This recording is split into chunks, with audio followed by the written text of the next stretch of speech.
Bismillahirrahmanirrahim. Assalamualaikum warahmatullahi wabarakatuh.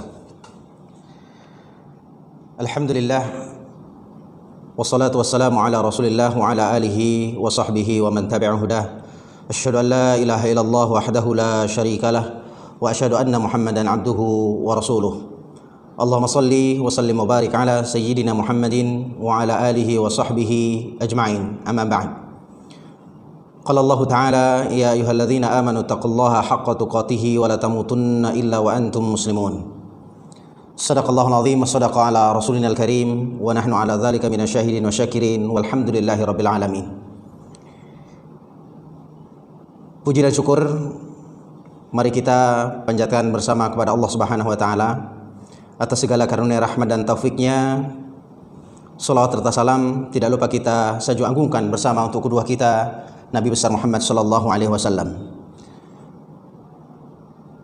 Para duyufur rahman, calon tamu-tamu Allah Subhanahu wa taala yang berbahagia. Tema manasik kita pada kesempatan ini adalah berkaitan dengan fikih ziarah dan mengenal budaya Arab. Namun sebelumnya mari kita bersama mengucapkan talbiyah, mudah-mudahan Allah Subhanahu wa taala menghantarkan kita bersama untuk menjadi haji yang mabrur, yang diampuni segala dosanya oleh Allah Subhanahu wa taala dan kembali kepada fitrahnya. Labbaik Allahumma labbaik, labbaik la syarika laka labbaik, innal hamda wan ni'mata laka wal mulk la syarika lak. Labbaik Allahumma labbaik, labbaik la syarika laka labbaik, innal hamda wan ni'mata laka wal mulk la syarika lak. Labbaik Allahumma labbaik, labbaik la syarika laka labbaik, innal hamda wan ni'mata laka wal mulk la syarika lak. Bapak Ibu, para tamu Allah Subhanahu wa taala, memahami tentang fikih ziarah tentu ini adalah menjadi bagian penting bagi kita yang ingin melaksanakan haji ke Baitullah. Kenapa demikian? Karena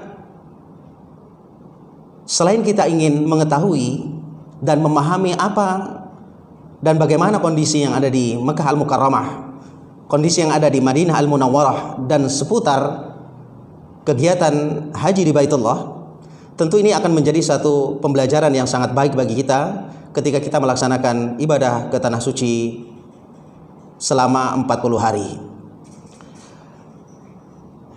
Tujuan daripada materi yang kita fahami bersama pada kesempatan ini adalah kita ingin mengenal beberapa tempat atau destinasi yang disunnahkan untuk diziarahi atau dikunjungi. Kemudian ada beberapa etika dan tata cara ziarah yang benar supaya kita tidak keliru seperti kebanyakan jamaah haji yang melaksanakan ziarah. Kemudian menghindari beberapa kesalahan bahkan mitos yang terjadi selama perjalanan haji. Kemudian membedakan antara ziarah dengan wisata atau tur biasa. Selain itu juga adalah menjadikan ziarah ini sebagai sarana ibadah dan menambahkan keimanan kita kepada Allah Subhanahu wa taala.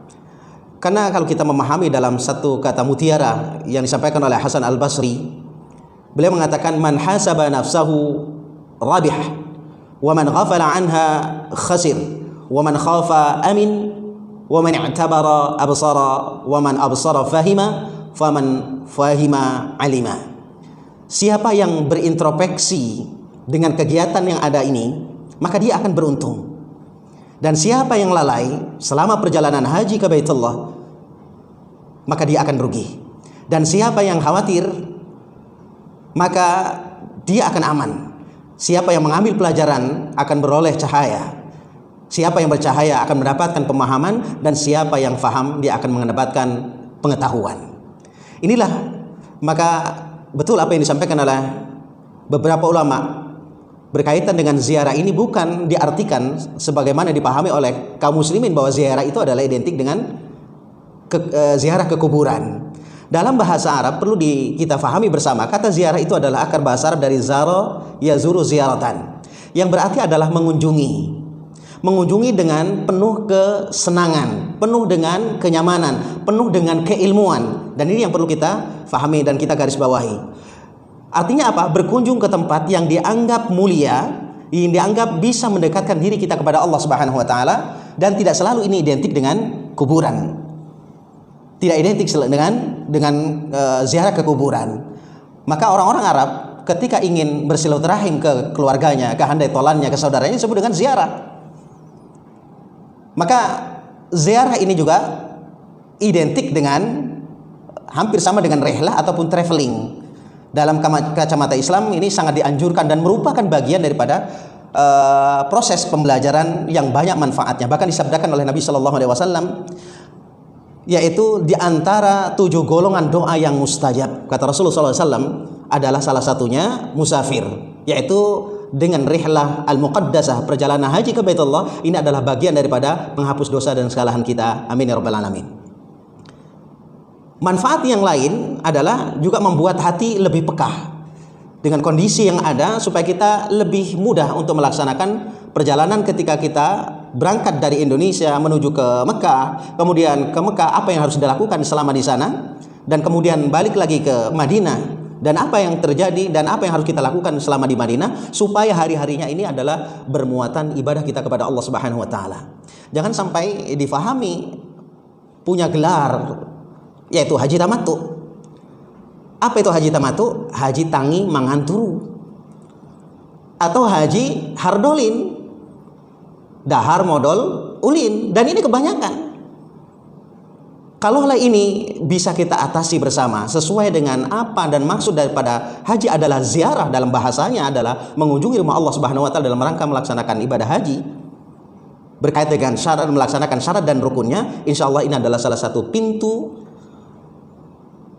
untuk mendapatkan maghfirah dan ampunan Allah Subhanahu wa taala. Maka Rasul sallallahu alaihi wasallam bersabda, "Al-hajjul mabrur laisa lahu jazaa'un illa al-jannah." Haji yang mabrur tidak ada balasannya kecuali adalah surga Allah Subhanahu wa taala. Para dhuyufur rahman, Bapak Ibu sekalian yang berbahagia, kelebihan yang lain adalah selama dalam ziarah itu, rihlah muqaddasah itu adalah dalam rangka membuktikan dan melihat ayat-ayat kebesaran Allah Subhanahu wa taala. Kalau kita membaca di dalam Al-Qur'anul Karim, ada 9 ayat yang berkaitan dengan anjuran untuk rihlah, perjalanan jauh dalam rangka untuk taqarrub kepada Allah Subhanahu wa taala. Di antara 9 ayat yang difirmankan Allah Subhanahu wa taala adalah surat Ali Imran ayat 137. Allah berfirman, A'udzu billahi minasyaitonir rajim, qad khalat min qablikum sunanun fasiru fil ardi fanzuru kaifa kana 'aqibatul mukadzibin. Sesungguhnya telah berlalu sebelum kamu sunnah-sunnah Allah. Karena itu berjalanlah kamu di muka bumi dan perhatikanlah bagaimana akibatnya orang-orang yang mendustakan Rasul sallallahu alaihi wasallam, rasul-rasulnya. Kemudian di dalam surat Al-An'am ayat 69, qul siru fil ardi fanzuru kaifa kana 'aqibatul mujrimin. Katakanlah Muhammad, berjalanlah kamu di muka bumi lalu perhatikan bagaimana kesudahan orang-orang yang berdosa itu. Artinya banyak destinasi-destinasi, tempat-tempat yang bersejarah yang bisa membangkitkan kembali nilai keimanan dan keilmu pengetahuan kita selama ibadah haji di Mekah Al-Mukarramah, baik di Mekah maupun di Madinah yang ada. Karena itu adalah 2 kota suci yang akan diberikan kelebihan, 2 tempat kota suci yang akan dijauhkan dari Dajjal, kata Rasulullah sallallahu alaihi wasallam. Oleh karena di dalam kata syair dikatakan, as-sa'idu man itta'adha bi ghairihi wasyaqiyyu man itta'adha bi nafsihi. Orang yang paling bahagia dengan rihlah ini adalah orang yang mampu mengambil pelajaran dari apa yang dia dapatkan. Dan orang yang celaka adalah orang yang merasa dirinya cukup dengan apa yang dia dapatkan. Jadi justru dengan ziarah inilah kita mampu nanti bisa menceritakan, bisa menambah keimanan, bahkan menambahkan ilmu pengetahuan. Ini yang kita inginkan bersama. Jadi bukan sekedar kita city tour kota Mekah, city tour kota Madinah, bahkan city tour kota Jeddah yang ada. Yang di sana adalah sekedar shopping, traveling, watching, melihat-melihat dan lain sebagainya, yang kemudian membawa oleh-oleh itu yang sering dilakukan oleh sebagian kaum muslimin yang berhaji ke Baitul. Sekalipun itu tidak salah. Sekalipun tidak salah, saya katakan tidak salah. Tetapi jauh lebih baik adalah bagaimana ketika kita melakukan sesuatu perbuatan itu iringi dengan niat. Innamal a'malu binniyat wa innamal likulli imri'in ma nawa. Tergantung dengan niatnya. Artinya kesenangan kita dapatkan, ilmu pengetahuan kita juga dapatkan, dan keimanan juga kita bertambah. Itulah ciri orang yang betul-betul mabrur di jalan Allah Subhanahu wa taala melalui ibadah haji ini. Para hadirin rahman, Bapak Ibu sekalian yang dimuliakan oleh Allah Subhanahu wa taala, maka Rasul sallallahu alaihi wasallam bersabda menganjurkan tentang rihlah ini. La tushaddur rihal illa ila thalathati masajid. Al-Masjidil Haram wa Masjidil Rasul sallallahu alaihi wasallam wa Masjidil Aqsa. Perjalanan tidaklah ditekankan kecuali kepada 3 masjid. Artinya rihlah ini sangat dianjurkan oleh Rasul sallallahu alaihi wasallam. Yang terbaik adalah rihlah perjalanan suci ke 3 tempat ini, yaitu Masjidil Haram, Masjid Nabawi, dan Masjidil Aqsa. Ada apa? 3 masjid ini menjadi satu destinasi yang sangat baik dan sangat mulia di sisi Allah Subhanahu wa taala. Baik orang yang mengisinya maupun orang yang membangunkan dan orang yang menumbuh kembangkan nilai dan memakmurkan masjid itu. Maka para ulama mengatakan haji adalah rihlatun muqaddasah, perjalanan suci yang tidak sama dengan rekreasi dan tur atau wisata biasa. Dan ini perlu kita fahami. Ada apa? Dianjurkan oleh Rasulullah SAW untuk rihlah, untuk ziarah ke 3 masjid ini. Karena kata Rasulullah SAW, salatun fi masjidi hadza khairun min alfi salatin fi ma siwahu illa Masjidil Haram. Salat di masjidku, Masjid Nabawi, ini adalah lebih baik pahalanya 1000 kali lipat dibanding masjid yang lain, kecuali ada Masjidil Haram. Karena Masjidil Haram adalah 100.000 kali lipat, sementara Masjid Nabawi adalah 1000 kali lipat. Dalam riwayat yang lain, salat di Masjidil Aqsa adalah 500 dibanding dengan kita sholat di Masjid Darul Fatah, dibanding dengan sholat di masjid kita. Itu ukuran satu sholatnya. Bagaimana kalau dengan 40 hari kita berada di sana? Masjidil Haram kurang lebih 25 hari, kalikan 100.000 kali, maka depositnya luar biasa. Maka kebanyakan inilah yang menyebabkan kaum muslimin 40 hari setelah pulang dari Mekkah Al-Mukarramah mendapatkan gelar haji, mendapatkan pahala haji, setelah 40 kemudian back to basic, kembali kepada kondisi awal yang tidak menumbuh kembangkan nilai kebaikan yang dia peroleh selama ibadah haji. Bapak Ibu sekalian, calon dhuyufur rahman yang berbahagia, maka sholat di Masjidil Haram adalah 100.000 kali lipat. Kemudian sholat di Masjid Nabawi adalah 1000 kali lipat, dan Masjidil Aqsa adalah 500. Mudah-mudahan kita semua diberangkatkan oleh Allah Subhanahu wa taala dalam keadaan sehat walafiat, dan kita semua mendapatkan haji yang mabrur. Amin ya rabbal alamin. Kemudian bagaimana etika ketika kita memasuki 3 masjid atau masjid-masjid Allah Subhanahu wa taala? Tentu di sini perlu kita fahami sesuai dengan hadis Nabi SAW dan anjuran Rasulullah SAW, yaitu dengan mendahulukan kaki kanan. Seraya berdoa, Bismillahi wassalatu wassalamu ala Rasulillah, Allahumma iftahli abwaba rahmatik. Bismillahi wassalatu wassalamu ala Rasulillah, Allahumma iftahli abwaba rahmatik. Dahulukan kaki kanan. Kemudian melaksanakan salat tahiyatul masjid 2 rakaat. Kemudian tidak membuat gaduh di masjid dan tidak mengotori masjid atau terfokus kepada HP, ya, kemudian alat-alat telekomunikasi yang ada. Tapi sekalipun itu adalah baik, tetapi hindari terlebih dahulu untuk banyak berinteraksi dengan alat telekomunikasi yang kita miliki. Oleh karena ini etika di dalam masjid. Dan usahakan selama di Masjidil Haram, selama kita beribadah kepada Allah Subhanahu wa taala di dua tempat yang sangat mulia ini, kita khatamkan Al-Qur'anul Karim, itu adalah sesuatu yang sangat baik, yang sangat mulia di sisi Allah Subhanahu wa taala. Dan kemudian setelah selesai kita keluar dengan kaki kiri. Ya. Minimal setelah itu kita mengucapkan Alhamdulillahirabbil alamin. Bapak Ibu sekalian, para dhuyufur rahman yang kami muliakan, tentu kata ziarah yang kita fahami tadi itu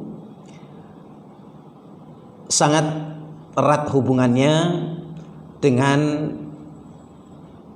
kegiatan ibadah kita selama di kota Mekah ataupun di kota Madinah yang berkaitan dengan ibadah itu. Tetapi perlu kita fahami bahwa ziarah ini adalah bukan bagian dari syarat dan rukun.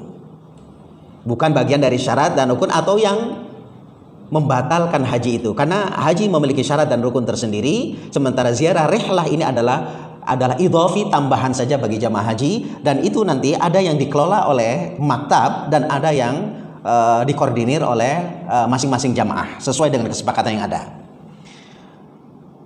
Baik, apa yang perlu kita fahami ya ketika kita ziarah di Masjid Nabawi ya. Artinya di sana kan ada kuburan Rasulullah SAW, ada kuburan Umar bin Khattab, Abu Bakar Siddiq radhiyallahu anhu, kemudian Umar bin Khattab radhiyallahu anhu. Nah, kan di sini juga sebagai seorang muslim tentu ada adab dan etikanya. Caranya adalah ketika kita mengunjungi Masjid Nabawi yang di dalamnya ada kuburan Rasulullah SAW, tentu kita berbeda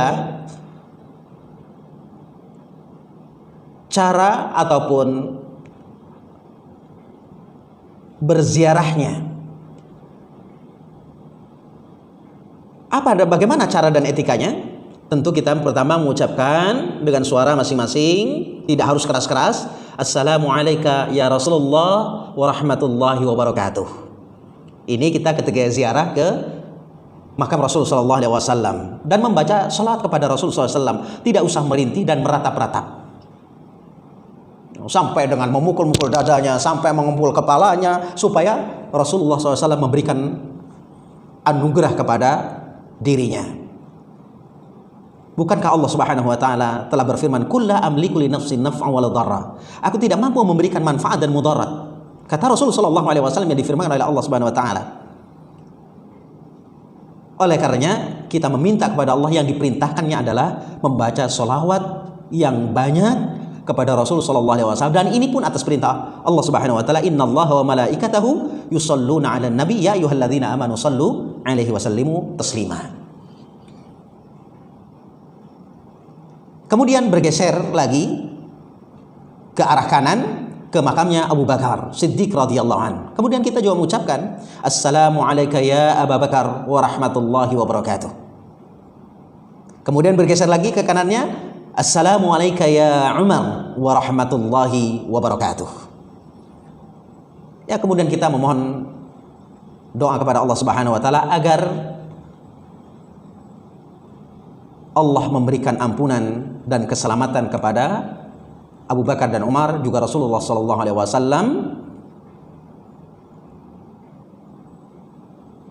Lalu kita kemudian keluar dengan baik. Jadi tidak boleh kita meratapi, mengusap-usap dinding kuburannya, tidak melempar apapun ke arah kuburannya. Bahkan banyak ini dari kaum muslimin. Ketika tahun 2000-an, ketika kami berhaji di sana, ada secarik kertas yang ditulis oleh jamaah, kemudian dititipkan lalu dilemparkan di dalam kuburan Nabi SAW. Agar apa? Doanya dikabulkan oleh Allah Subhanahu wa taala. Dan itu semua di kota Mekah, ada di Hijr Ismail, kemudian di Arafah dan lain sebagainya. Dan ini adalah sesuatu yang tidak perlu kita lakukan. Ma'asyiral muslimin rahimakumullah. Kemudian tidak boleh ngalap barokah. Keberkahan itu hanya milik Allah Subhanahu wa taala. Makhluk itu tidak mampu memberikan manfaat dan mudarat kecuali atas izin Allah Subhanahu wa taala. Cukup menyampaikan salawat dan salam kepada Rasul, tidak meminta-minta kepada Rasulullah sallallahu alaihi wasallam. Ini adalah etika dan adab ketika kita ziarah ke makam Rasulullah sallallahu alaihi wasallam, Abu Bakar dan Umar bin Khattab radhiyallahu anhuma. Kemudian ini beberapa kekeliruan lagi adalah ketika ziarah ke makam Baqi dan syuhada Uhud. Sama kita ketika ziarah ke kuburan atau rihlah di sana, karena ini adalah akan dikoordinir oleh maktabnya nanti. Tentu sebagai seorang muslim adalah mengucapkan salam kepada ahli kubur. Apa ucapannya? Assalamu alayka atau assalamu ala ahli diyar minal mu'minin wal muslimin wa yarhamullahu mustaqbinina minna, atau assalamu alaikum ya ahlal kubur. Dan doa-doa yang kita fahami bersama terkait dengan persoalan ini. Kemudian berdoa kepada Allah untuk mengingat kematian. Kenapa? Dulu Rasulullah SAW memang melarang, sebelum dinasakh hadis ini, melarang untuk ziarah kubur. Fal'an fazuruha fa innaha tadhkiratul maut. Karena ziarah kubur adalah bagian dari mengingat sebuah kematian yang ada. Nah, inilah satu gambaran etika dan adab ketika kita ziarah ke beberapa tempat yang sementara dikultuskan, yang sementara dimuliakan oleh sebagian kaum muslimin, tetapi di dalamnya berisi nilai-nilai yang harus kita fahami bersama, yang jauh daripada tuntunan Rasulullah SAW. Dan kalau itu dilakukan, kesalahan-kesalahan itu dilakukan, maka akan berakibat fatal di dalam ibadah hajinya kepada Allah, dan akan membatalkan nilai daripada niat labbaik Allahumma labbaik, labbaik la syarika laka labbaik, innal hamda wan ni'mata laka wal mulk la syarik, yang tidak ada sekutu baginya Allah Subhanahu wa taala. Yang paling penting juga supaya kita mendapatkan nilai umrah, Bapak Ibu sekalian yang dirahmati Allah Subhanahu wa taala, setiap harinya. Dan ini adalah sesuatu pelajaran yang sangat berharga yang dilakukan oleh Rasulullah SAW. Beliau bersabda, "Man tatahhara fi baitihi, thumma ata masjid Quba'in, fa shalla fihi salatan kana lahu ka ajri umratin." Siapa yang bersuci dari rumahnya atau hotelnya, kemudian mendatangi Masjid Quba, lalu melaksanakan sholat 2 rakaat, maka pahalanya sama seperti dia melaksanakan umrah. Subhanallah. Dan ini adalah banyak yang dilupakan oleh kaum muslimin. Padahal di Madinah ada 8 hari kita akan stay tinggal di sana sebelum kita akan diberangkatkan ke Makkah Al-Mukarramah, atau ketika kita belum dipulangkan ke tanah air. 8 hari berarti 8 kali umrah kita melaksanakan ibadah itu kepada Allah Subhanahu wa taala, hanya dengan mengambil air wudhu dari hotelnya, kemudian berjalan di Masjid Quba, dan sekarang pakai taksi, dan itu 2 real sampai dengan 5 real, dan sangat murah sekali.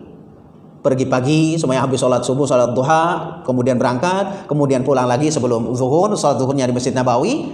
Dan ini dilakukan setiap harinya oleh Rasul Shallallahu Alaihi Wasallam. Apa pahalanya? Sama seperti dengan pahala umrah kita kepada Allah Subhanahu wa taala.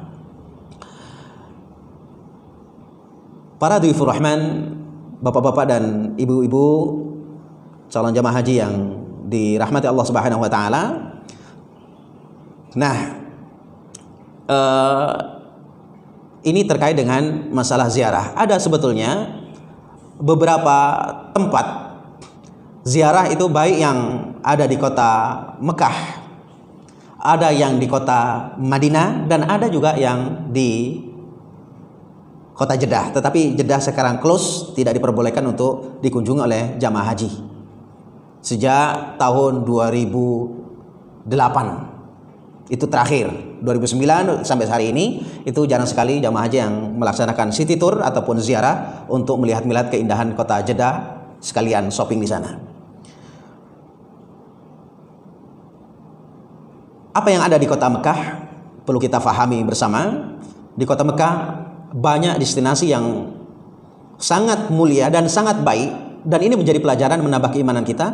Satu adalah Gua Hira, tempat Rasulullah SAW menerima wahyu pertama kali surat Al-Alaq, Iqra bismi rabbikal ladzi khalaq. Tetapi ini jangan kita ngoyo, jangan kita memaksakan diri untuk naik ke atas puncaknya, karena kurang lebih hampir 2 jaman kalau kita jalan ke atas. Tidak usah, cukup dari bawah saja kita lihat. Demikianlah bagaimana Rasulullah SAW memperjuangkan Islam sekalipun harus berkhalwat terlebih dahulu, menyendiri kepada Allah Subhanahu wa taala dalam rangka untuk tahannus, memberikan ketenangan jiwa dengan beribadah kepada Allah Subhanahu wa taala, beliau lakukan itu adalah dalam rangka untuk mensucikan diri beliau, Rasulullah sallallahu alaihi wasallam. Kemudian kita akan jalan lagi melihat bagaimana kota atau daerah Mina, tempat kita mabit, kurang lebih adalah 3 hari 3 malam. Mulai tanggal 10, 11, 12. Itu di sana ada lempar jumroh dan sebagainya. Kalau kita tapaki terlebih dahulu, maka kita akan minimal tahu tempat apa yang harus kita lakukan dan harus apa yang kita harus persiapkan selama di kota ataupun di daerah Mina ini.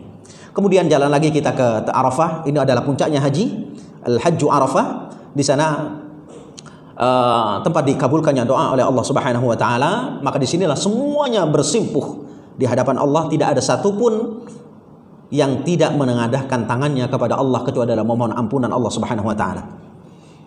Dan bila perlu, Bapak Ibu sekalian rahimakumullah, ketika wukuf, pasangan suami istri saling meminta maaf, saling berpelukan dan saling menyemangati untuk terus beribadah yang terbaik ketika di sana dan ketika setelah melaksanakan haji pulang ke Indonesia. Bila perlu kita merintihkan, meneteskan air mata sekuat-kuatnya, sederas-derasnya dalam rangka untuk diberikan ampunan oleh Allah Subhanahu wa taala dan menyesali segala perbuatan yang pernah kita lakukan. Kemudian kita jalan lagi, di sana adalah Gua Thur, tempat Rasulullah SAW dikejar oleh kafir Quraisy ketika hendak hijrah ke Madinah bersama Abu Bakar Siddiq radhiyallahu anhu. Dan ini juga perjalanannya sangat terjal, kurang lebih adalah 2 jam.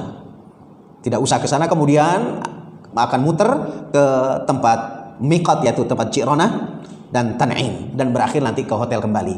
Apa di Ji'ranah ini ada sumur tua yang dijadikan keramat oleh kaum muslimin yang haji.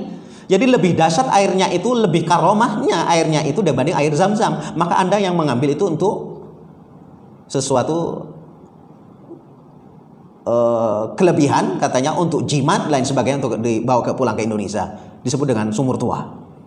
Dan ini ada sesuatu yang keliru dan perlu kita hindari bersama. Ini adalah ziarah atau berkunjung tempat-tempat atau destinasi-destinasi yang menambah keimanan kita kepada Allah Subhanahu wa taala, menambahkan ilmu pengetahuan kita selama perjalanan. Jadi ada sebuah cerita, ada sebuah kisah bagaimana perjalanan ibadah haji yang seharusnya dilakukan oleh kaum muslimin yang ada di sana. Nah, tentu di dalam perjalanan ini paling tidak kita membekali diri dengan banyak membaca, banyak menganalisa, dan banyak bertukar pikiran supaya tidak terjebak oleh rutinitas senangnya jalan-jalannya saja dibanding dengan ibadahnya ke Masjidil Haram. Nah, kemudian di kota Madinah, ada apa di kota Madinah? Itu banyak sekali juga destinasi yang dikunjungi. Itu bisa melalui dikoordinir oleh kita sendiri, oleh para jemaah, dan juga biasanya dikoordinir oleh maktab. Selain itu ada di Madinah, selain Masjid Nabawi, ada kuburan Baqi namanya, kuburan para sahabat dan para syuhada di sana. Ya. Kemudian luar biasa. Di sini Allah memperlihatkan tanda-tanda kebesarannya melalui apa yang terjadi dari zaman sahabat dan para jamaah haji yang meninggal dunia dikuburkan di tempat pemakaman ini bersama para syuhada yang lain. Kemudian ada Masjid Qiblatain, masjid yang memiliki 2 kiblat. Selama 16 bulan Rasulullah SAW menghadap ke Masjid Al-Aqsa, kemudian diperintahkan untuk menghadap ke Masjidil Haram. Ini disebut dengan Masjid Qiblatain. Kemudian tadi ada Masjid Quba yang diperintahkan untuk melaksanakan salat sunnah 2 rakaat yang pahalanya sama dengan umrah. Nah, kemudian ada percetakan Al-Quran, kemudian ada gunung magnet. Ya, ini juga adalah kami sampaikan bahwa ini adalah tidak termasuk daripada syarat dan rukunnya haji. Sempurna tidaknya bukan karena ziarah ini yang dimaksudnya, city tour ini, tapi ini adalah bagian daripada pelajaran ataupun nilai kelebihan ketika kita melaksanakan ibadah haji ke Baitullah. Di sana juga ada pasar kurma dan sebagainya, perlu kita pahami. Ini pasar kurma ya, dengan menyebutkan kalau kita tidak bisa bahasa Arab, ya, bahasa Indonesia pun mereka akan paham dan mengerti. Ya, nyoba, ya, kemudian apa? Kita halal makan, halal makan. Jadi minta izin dulu kepada pemiliknya, kemudian kita mencicipinya. Para dhaifur rahman yang dimuliakan oleh Allah Subhanahu wa taala, terkait dengan bagaimana sekilas budaya Arab, ya. Karena ini adalah termasuk adat istiadat orang Arab yang berbeda jauh dengan adat istiadat ataupun tradisi kita, yaitu orang Indonesia. Apa kebiasaan orang Arab yang terjadi di sana? Orang Arab itu adalah terkesan cuek, Bapak Ibu sekalian, kasar, dan banyak bahasa basinya, mujamalah. Cueknya gimana? Kalau kita nawar sesuatu, kita ingin membeli sesuatu, kita yang butuh, ya, kita yang butuh, mereka cuek saja, mau dibeli atau tidak nggak jadi masalah. Itu orang Arab, ya, beda dengan kita. Mereka yang menawar, beda kalau di kita yang menawari dan sebagainya, betul-betul, ya. Tetapi di sana itu orang Arab cuek, bahkan kasar ngomongnya itu dengan antara suami dan istri. Kalau suaminya namanya Ibrahim, dipanggil ya Ibrahim, kata istrinya. Istrinya bernama Fatimah, ya Fatimah. Nggak ada pa, nggak ada mama, dan lain sebagainya. Ini yang terjadi di Arab, ya, begitu ya. Bahasa basinya luar biasa. Pertanyaan nanya biasanya ketika bertemu, kaifa hal, alhamdulillah bikhair, kaifa usratuk, bagaimana keluargamu, alhamdulillah bikhair, kaifa amaluk, bagaimana ishtaghal, bagaimana pekerjaanmu, semuanya ujung-ujungnya ba'ul laki.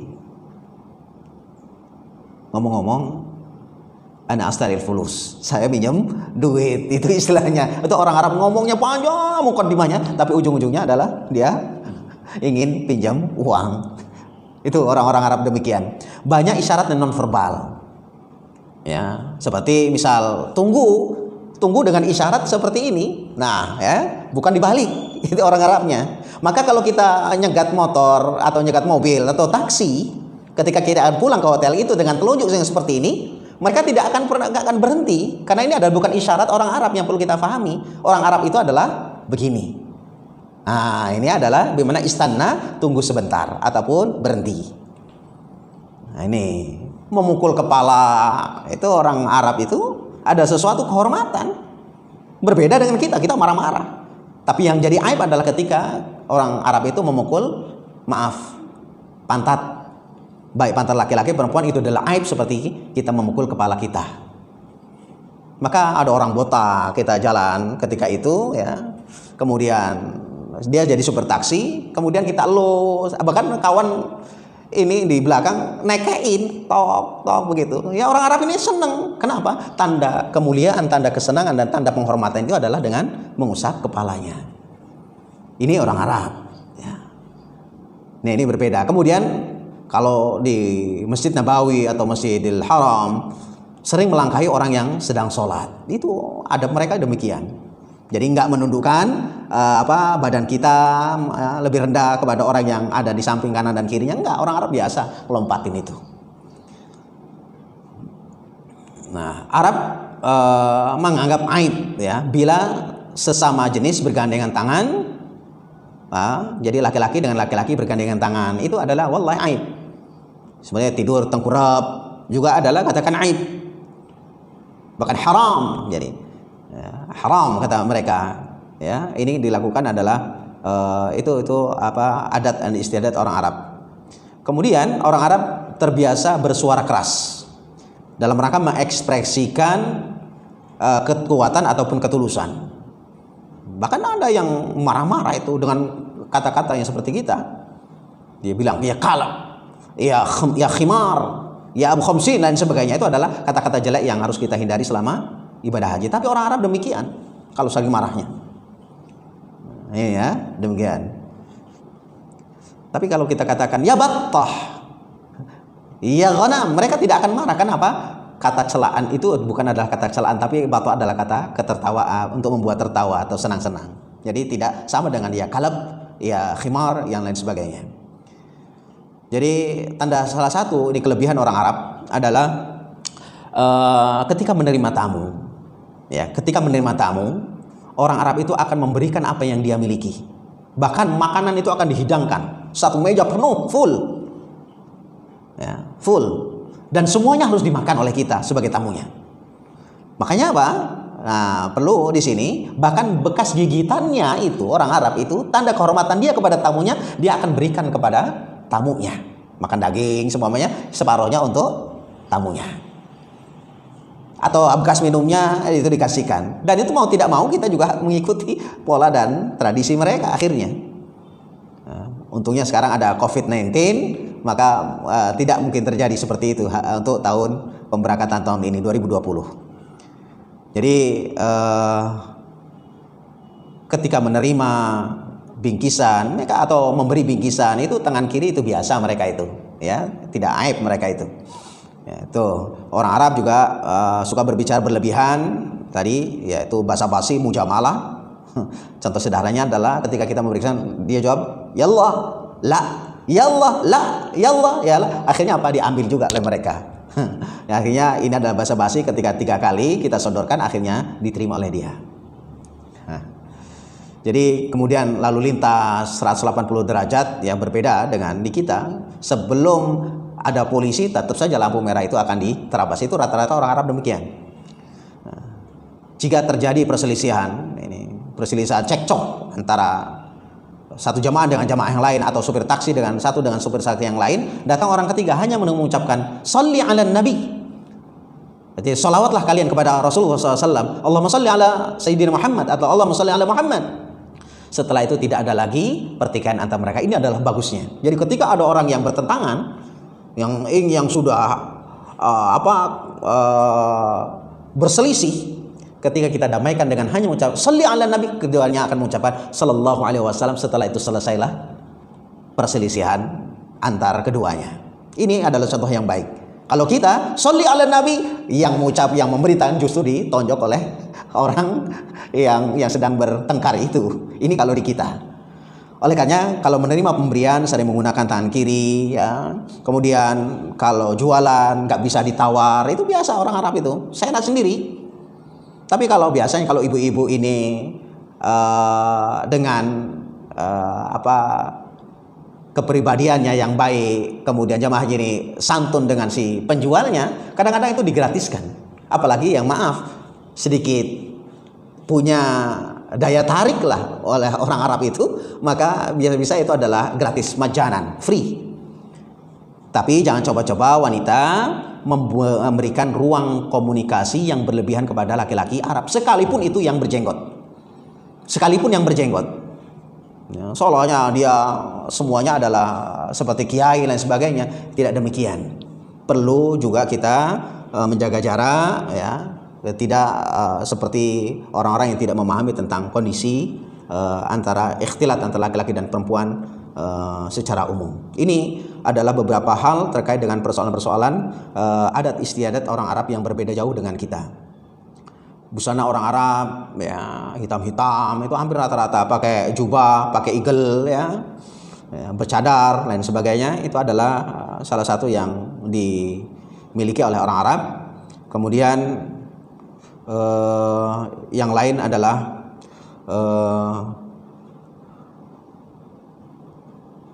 yang perlu dihindari ketika kita naik taksi, khususnya ibu-ibu, itu bapak-bapaknya dulu naik, kemudian ibu-ibunya baru naik. Jadi ketika turun ibunya dulu, baru kemudian bapaknya. Kenapa banyak kejadian? Istrinya jamaah haji ini dibawa kabur. Kenapa? Dia naik duluan di taksi. Karena itu orang Arab tidak semuanya juga mereka ngerti dengan agama. Tidak semuanya juga mereka beribadah kepada Allah SWT. Bahkan pernah saya tanya, kamarra hajjaj, berapa kali kamu telah haji di Mekah ini? Padahal orang Arab sendiri, wala marrah, belum pernah sama sekali. Itu orang Arab, coba bayangkan. Orang Arab itu belum pernah melaksanakan, walaupun tinggalnya di kota Arab Saudi atau kota Mekah, belum pernah wala marrah katanya. Kenapa? Ya tidak jauh tentang budaya dan tradisi yang jahiliyah juga terus berkembang hari ini. Ya, terus berkembang hari ini. Ya, karena kan suka berzina, suka main perempuan, kemudian minuman khamar, kemudian berjudi, itu adalah tradisi orang Arab yang sampai hari ini turun temurun dan banyak dikerjakan. Illa man rahimar rabbuh, kecuali mereka yang dicintai dan disayang oleh Allah Subhanahu wa taala. Oleh karenanya ini adalah gambaran sekilas tentang ziarah. Perlu kita pahami kembali lagi bahwa ziarah rihlatul muqaddasah, haji adalah suatu perjalanan yang suci yang berbeda dengan tur biasa, yang berbeda dengan wisata biasa, tetapi banyak pelajaran dan banyak hikmahnya dan banyak manfaatnya adalah dalam rangka untuk membuktikan kebesaran Allah Subhanahu wa taala melalui ayat-ayat yang ada di sana. Supaya apa? Nampak tilas perjalanan sirah Nabi SAW betul-betul ini menjadi satu langkah yang terbaik untuk kita mendapatkan haji yang mabrur di sisi Allah Subhanahu wa taala. Kami doakan Bapak Ibu sekalian, mudah-mudahan keberangkatan nanti dimudahkan oleh Allah Subhanahu wa taala, kemudian diberikan keselamatan, diberikan kesehatan, dan pulangnya mendapatkan haji yang mabrur. Amin ya rabbal alamin. Demikian yang bisa kami sampaikan dalam manasik kali ini. Lebih dan kurangnya kami mohon maaf. Billahi taufiq wal hidayah. Akhirul kalam. Assalamualaikum warahmatullahi wabarakatuh.